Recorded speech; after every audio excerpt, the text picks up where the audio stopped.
Hello दोस्तों, आपका स्वागत है हमारे चैनल में। आज का जो टॉपिक है उसका नाम है लैरिंग्स। आज हम एनाटॉमी डिस्कस करेंगे। सबसे पहले लैरिंग्स को हिंदी में क्या कहते हैं?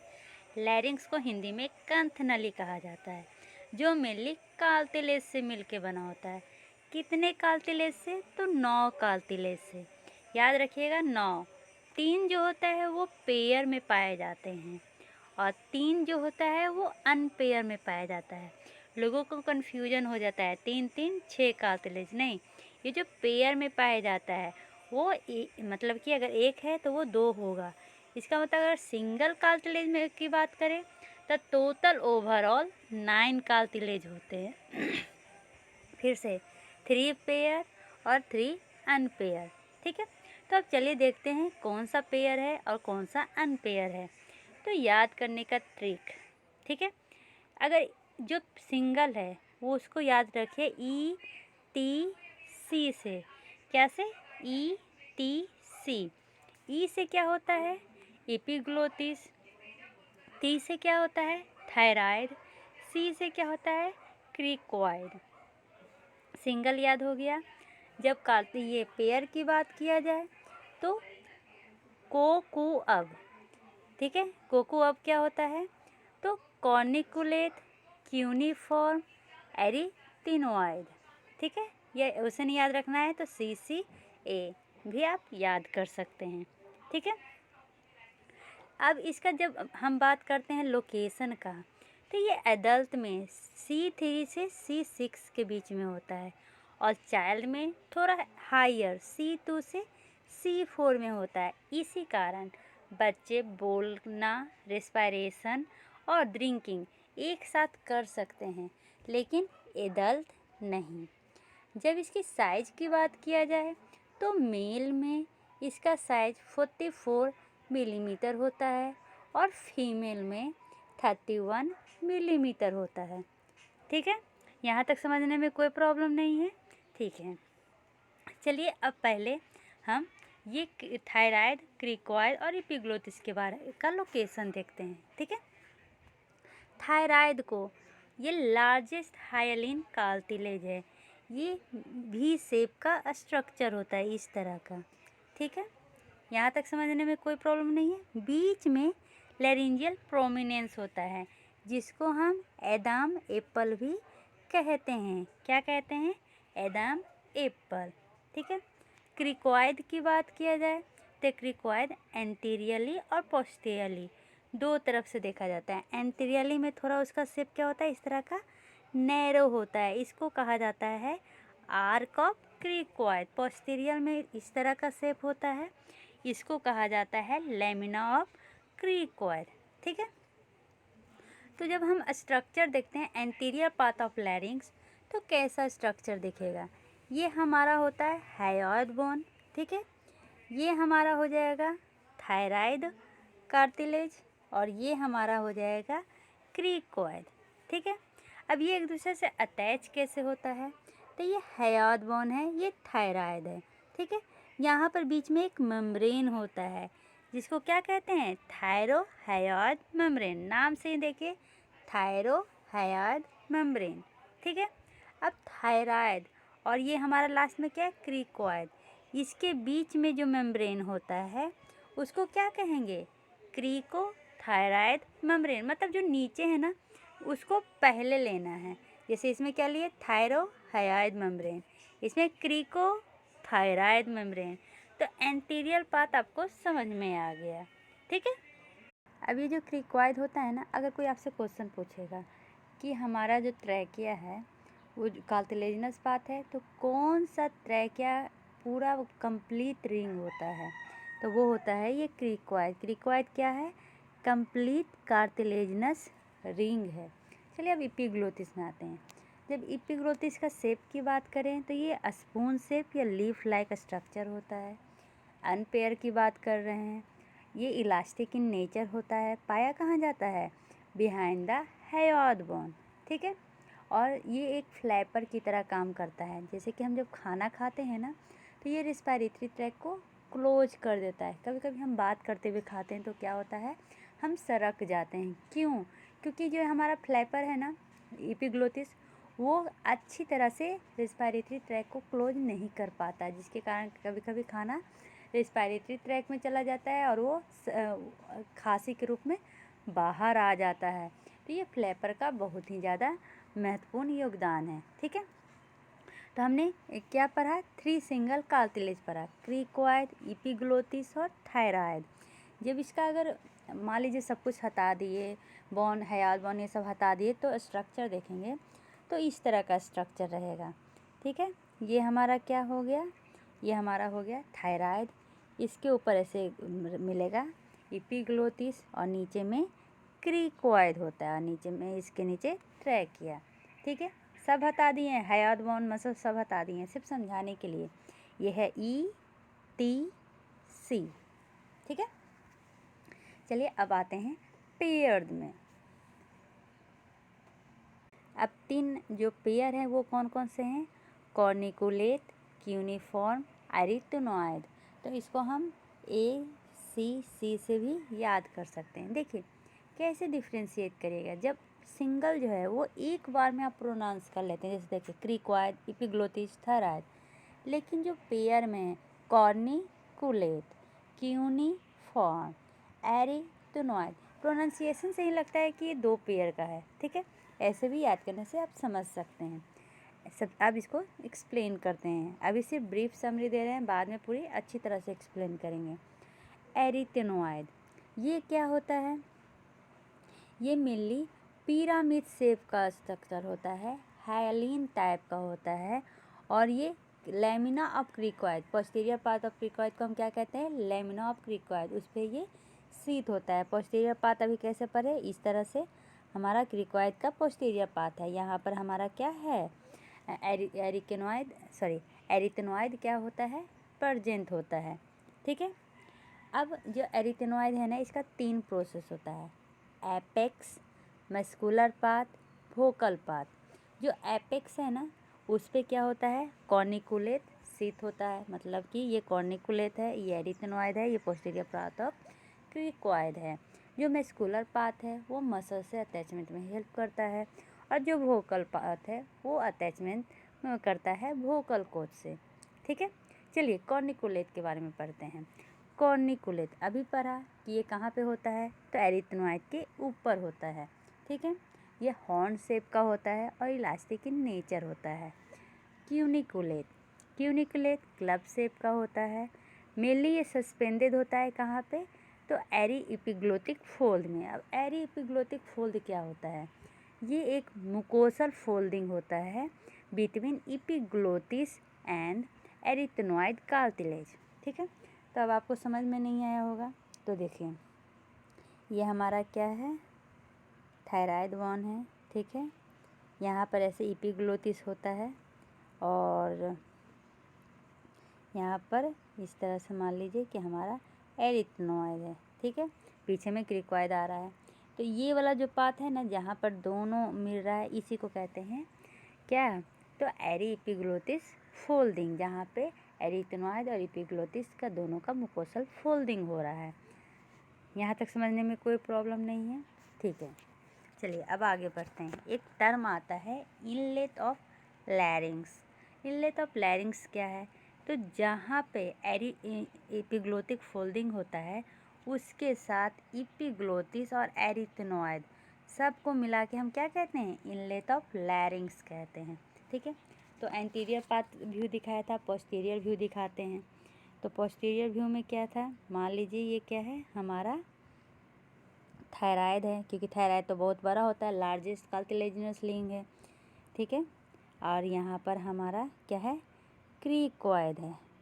ठीक है, ये हमारा क्रिकोइड है, इसके ऊपर कौन सिट करता है, तो एरिथ्रोनॉइड। एरिथ्रोनॉइड के ऊपर कौन सिट करता है, तो हमारा कॉर्निकुलेट। ठीक है, और इस तरह से हमारा क्या होता है, एपिग्लोटिस होता है, पोस्टीरियर पार्ट है, और ये हमारा हयात बोन है। ठीक है, पोस्टीरियर पार्ट समझने में कोई प्रॉब्लम नहीं है। और ये क्या है, तो क्रिकोइड कार्टिलेज का पोस्टीरियर पार्ट है। ठीक है, चलिए अब आगे बढ़ते हैं। सबसे पहले अगर हम इसको ऊपर से व्यू देखें, तो मान लीजिए ये हमारा क्या है, एंटीरियर व्यू है। ये पोस्टीरियर पाथ है, ठीक है। ये हमारा ट्रू वोकल कॉर्ड है। कौन सा? ये वाला पाथ ट्रू वोकल कॉर्ड है और ये वाला पाथ क्या कहलाता है? False vocal cord. False vocal cord का दूसरा नाम वेस्टिबुलर फोल्ड भी होता है और ट्रू वोकल कॉर्ड का दूसरा नाम क्या होता है? Vocal cord. यहाँ तक समझ गए? चलिए अब हम ये बताते हैं कि thyroid and cricoid and arytenoid cartilage है, वो तीनों क्या से कंपोज होता है? हायालिन कार्टिलेज से, ठीक है। अब एक्सप्लेनेशन में चल रहे हैं। क्या है? थायराइड, क्रिकॉइड और एरिथेनॉइड, ये तीनों क्या है? हायालिन कार्टिलेज है, याद रखिएगा। बाकी इलास्टिक कार्टिलेज है, ठीक है। थायराइड कार्टिलेज क्या होता है? हायालिन होता है, इसलिए ऑसिफाई करता है। ऑसिफाई मतलब बाद में ये थोड़ा बोनी ये हाथ बन जाता है, ठीक है। लार्जेस्ट कार्टिलेज कौन सा है? तो थायराइड कार्टिलेज। और इसका स्ट्रक्चर कैसा होता है? तो ऐसे इस तरह का स्ट्रक्चर होता है इसका, ठीक है। ये प्रेजेंट कहाँ होता है? तो अपोजिट टू C4 वर्टिब्रा। कहाँ? Opposite to C4 vertebra. इसी में एडवेन एपल होता है। अभी बताए थे ना लैरिंजियल इमिनेंस, तो इसी में क्या होता है? एडवेन एपल होता है। सुपीरियर, इसमें दो नोच होते हैं, एक को कहते हैं सुपीरियर थायराइड नोच, एक को कहते हैं इन्फीरियर थायराइड नोच। अब नोच कहाँ है तो दिखाती हूँ। ये हो गया, ये दोनों सुपीरियर थायराइड नोच है, इसको कहते हैं इन्फीरियर थायराइड नोच। जो सुपीरियर थायराइड नोच है वो लैमिना कहते हैं और ये डाइवर्स करके भी शेप का स्ट्रक्चर बनाता है। और जो इन्फीरियर थायराइड नोड है वो सॉलो इंडेंटेशन है। कहाँ पे प्रेजेंट होता है? The middle of inferior border of cartilage, ठीक है। लैरिंजियल इमिनेंस के बारे में बताए थे, ये ज़्यादा होता है मेन में as comparison to female. Male में ये मोर एक्यूट होता है 90 डिग्री और फीमेल में 120 डिग्री। चलिए अब क्रिकॉइड कार्टिलेज के बारे में पढ़ते हैं। क्रिकॉइड कार्टिलेज ये कैसा स्ट्रक्चर होता है? इसका सी शेप स्ट्रक्चर होता है और ये सिंगल पाया जाता है, ठीक है। ये जो क्रिकॉइड कार्टिलेज है ना, यही एक ऐसा कार्टिलेज है जो कंप्लीट हायालिन रिंग बनाता है, ठीक है। और ये कार्टिलेज में दो पार्ट होता है, पोस्टीरियर पार्ट और एंटीरियर पार्ट। पोस्टीरियर पार्ट को लैमिना कहते हैं और एंटीरियर पार्ट को आर्च कहते हैं। पोस्टीरियर पार्ट इस तरह का रहता है, एंटीरियर पार्ट इस तरह का रहता है और पोस्टीरियर पार्ट इस तरह का रहता है, ठीक है। इपिग्लोटिस, इपिग्लोटिस इलास्टिक कार्टिलेज है, क्योंकि पहले ही बता दिए थे कि ये तीन जो कार्टिलेज है वो क्या है? हायालिन कार्टिलेज है, थायराइड, क्रिकॉइड, एरिथेनॉइड। बाकी सब क्या है? तो बाकी है इलास्टिक कार्टिलेज। इलास्टिक कार्टिलेज, हायालिन और इलास्टिक कार्टिलेज का क्या डिफरेंस है? तो जो इलास्टिक कार्टिलेज है ना, वो कभी भी ऑसिफाई नहीं करता है, मतलब हार्ड नहीं होता है।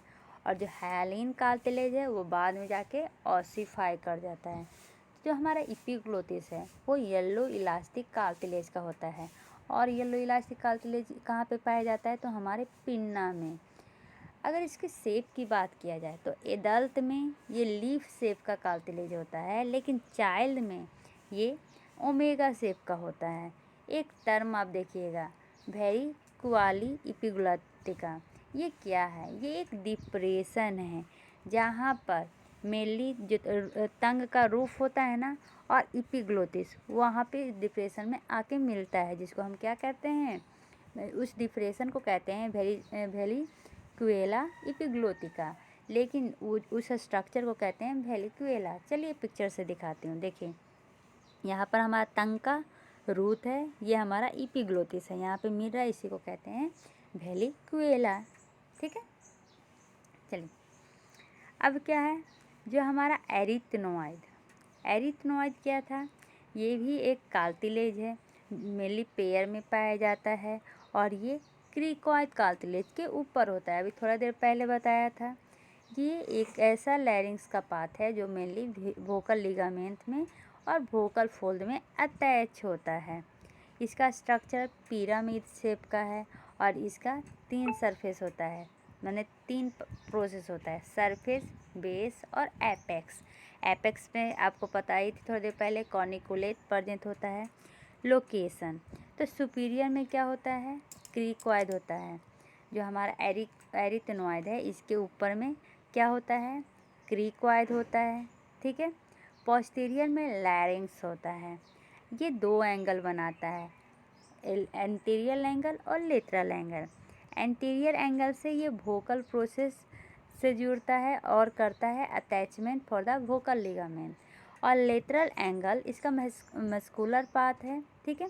और ये मस्कुलर पाथ मेनली क्या करता है, तो अटैचमेंट करता है पोस्टीरियर और लेटरल क्रिको एरिथ्नोइड मसल से। मतलब अभी थोड़ा देर पहले बताए थे ना, इसका 3 पाथ होता है, एपेक्स, वोकल और मस्कुलर पाथ। तो अब जो एपेक्स है वहाँ पे कॉर्निकुलेट होता है, ठीक है।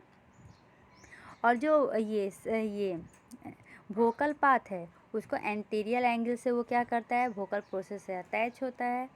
और जो मस्कुलर पाथ है वो लेटरल एंगल से क्रिको एरिथ्नोइड मसल से अटैच होता है, ठीक है। ये पिक्चर है मेनली गूगल से लिया गया है, anterior, posterior and mid sagittal portion का, ठीक है। एंटीरियर में आपको बताया था ये हयाद बोन है, हयाद, और ये क्रिकोइड थायराइड बोन है, इससे जो अटैच होता है ये मेम्ब्रेन, इसको कहते हैं थायरोहयाद बोन। पोस्टीरियर में ये आपको एपिग्लोटिस देखने को मिलेगा, ठीक है। तो याद करने के लिए हमने क्या बताया था, ETC। देखिए ये क्रिकोइड कार्टिलेज है, एंटीरियर पाथ है, मतलब कि ये क्या है, arc of the cricoid cartilage, और नीचे ट्रैकिया है, ठीक है। पोस्टीरियर पाथ में आते हैं तो ये हमारा एपिग्लोटिस है, ये हमारा थायराइड बोन है, ठीक है, ठीक है। ये यहाँ पे जो है उसको कहते हैं एरिथ्नोइड कार्टिलेज, जिसके ऊपर कॉर्निकुलेट प्रेजेंट होता है। और ये है हमारा क्रिकोइड कार्टिलेज, पोस्टीरियर पाथ। और ये फिर से ट्रैकिया पाथ आ गया। एक होता है कौन सा, क्यूनिफॉर्म। देखिए क्यूनिफॉर्म यहाँ पे पाया जाता है। पूरा स्ट्रक्चर आप अच्छी तरह से समझ गए। चलिए, ये जो एंथ्रोलेटरल सल्फेस होता है ना, वो अटैच होता है फॉल्स वोकल कॉर्ड से या वोकलारिस मसल से।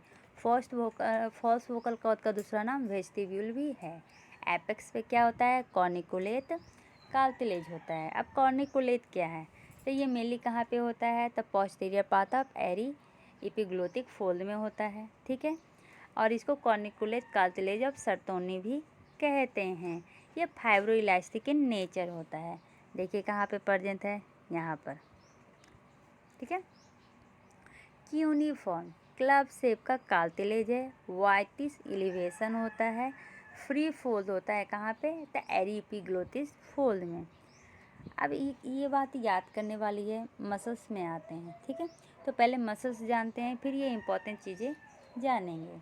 तो मसल्स, जो हमारा लैरिंग्स है इसमें 2 तरह के मसल्स होते हैं, एक्सटीरियर मसल और इंटीरियर मसल। जो हमारा एक्सटीरियर मसल है वो उतना इम्पोर्टेंट नहीं है, फिर भी पढ़ना है। तो एक्सटीरियर मसल का मेनली लिखते हैं क्लासेज। तो एक्सटीरियर मसल इसमें आ जाएगा sternothyroid muscle, omohyoid muscle, sternohyoid muscle, inferior constrictive muscle, thyrohyoid muscle, ठीक है, digastric muscle, stylohyoid muscle, mylohyoid muscle, ठीक है, जीनियोहयाद मसल। 2 और होते हैं, हाइपोग्लोसस और जीनियोग्लोसस, ठीक है। यहाँ तक समझ गए। अब इसका फंक्शन जानते हैं।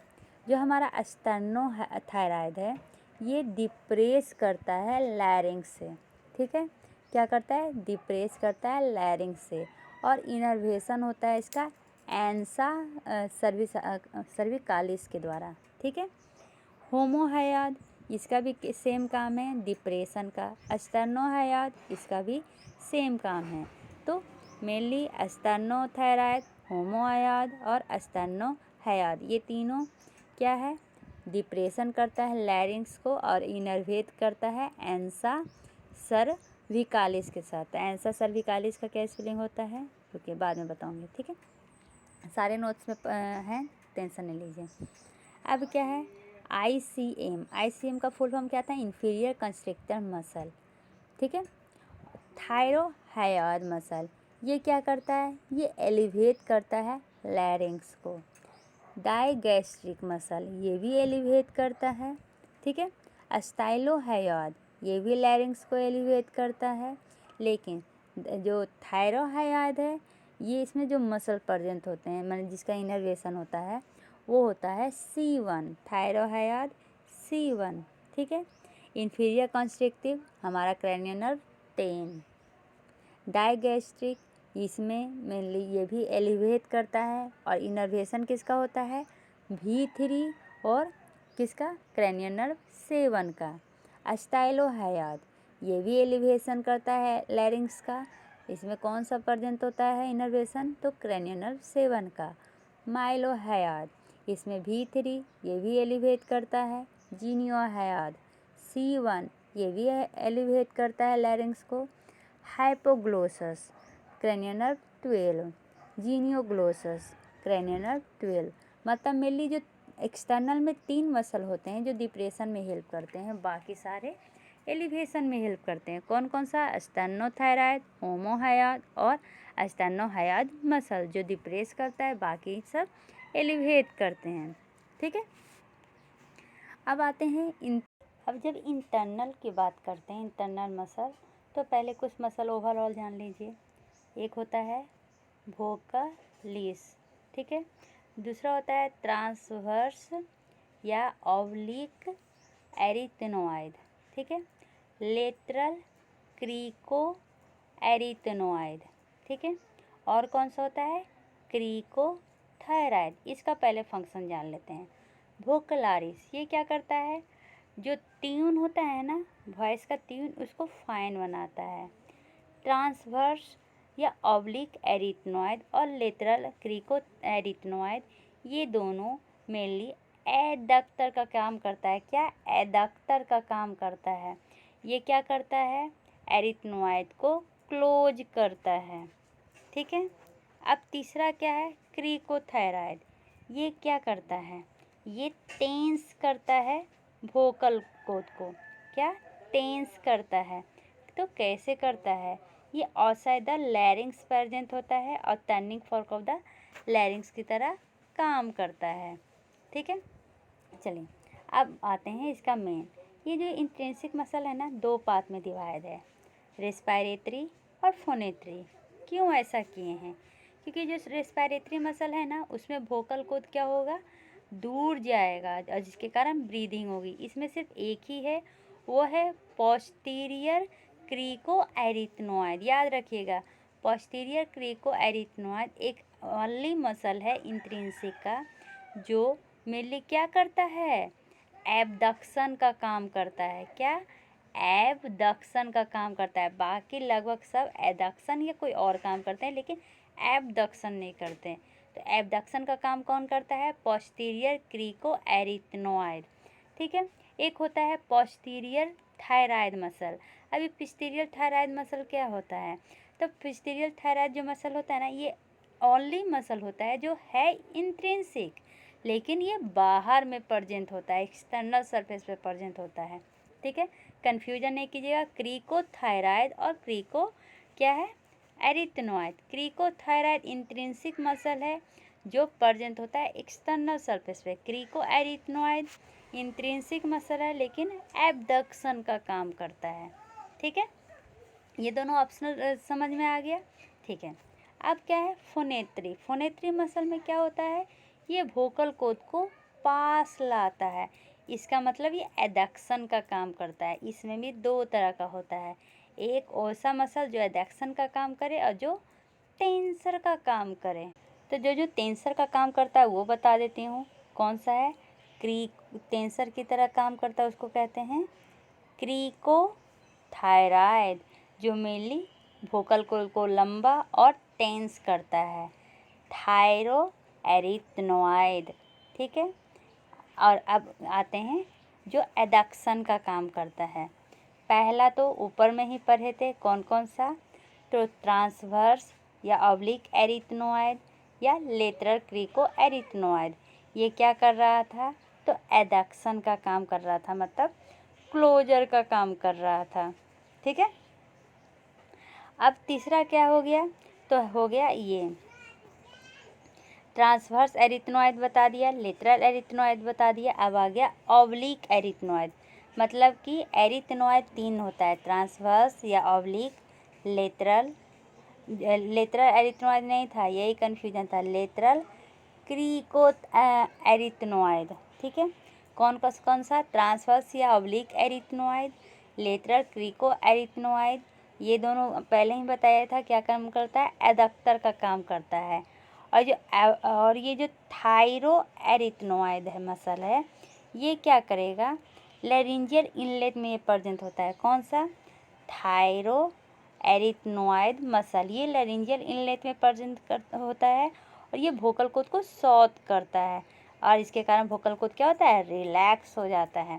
तो इसका नोट्स आप देखना चाहिएगा। इसका नोट्स दिखाते हुए देखिए, ये है। ठीक है, मसल क्या है, 2 पार्ट में डिवाइड हुआ है, एक्सट्रिंसिक और इंट्रिंसिक। एक्सट्रिंसिक में मेनली ये जो मसल है, तीन मसल हैं, वो क्या करते हैं, वो मेनली हमारा डिप्रेशन का काम करते हैं। ऐसे मेनली एक्सट्रिंसिक मसल का ओवरऑल वर्क क्या है, ये या तो डिप्रेस करेगा या एलिवेट करेगा लैरिंग्स को। तो स्टार्टिंग का जो 3 है, स्टर्नोथायराइड, ओमोहायोइड और स्टर्नोहायोइड, ये तीनों डिप्रेस करता है। और इनर्वेट किसके द्वारा होता है, तो एंसा सर्विकालिस के द्वारा। बाकी सब जो है वो एलिवेट करने का काम करता है। ठीक है, इंटरनल में आएंगे तो इंटरनल में ये ट्रांसवर्स या ऑब्लिक एरिथ्नॉइड और लेटरल क्रिको एरिथ्नॉइड का क्या काम है, तो ये एडक्शन का काम करता है। पोस्टीरियर क्रिकोथायराइड, ये इसका क्या काम है, तो ये ओनली अबडक्शन का काम करता है। अबडक्शन मतलब ओपन का काम करता है। ओनली इंट्रिंसिक मसल जो अबडक्शन की तरह काम करे वो कौन है, पोस्टीरियर क्रिको एरिथ्नॉइड।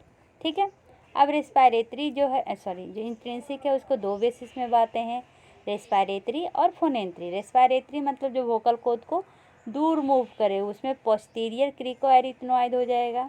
ठीक है, क्रिकोथायराइड और क्रिको एरिथ्नॉइड में कन्फ्यूजन नहीं कीजिएगा। पोस्टीरियर क्रिको एरिथ्नॉइड एक ऐसा मसल है, इंट्रिंसिक मसल जो एडक्शन का काम करता है, और क्रिकोथायराइड ऐसा इंट्रिंसिक मसल है जो एक्सटर्नल सरफेस पे प्रेजेंट होता है। फोनेंट्री मतलब जो वॉइस प्रोडक्शन में हेल्प करे, ये भी 2 तरह का होता है, एडक्टर और टेंसर। टेंसर में क्रिकोथायराइड और थायरो एरिथ्नॉइड आएगा और बाकी ये क्या है, एडक्टर की तरह काम करेगा। इसमें एक वोकलारिस मसल भी आता है जो मेनली वॉइस के टोन को फाइन करता है। यहाँ तक समझने में आपको कोई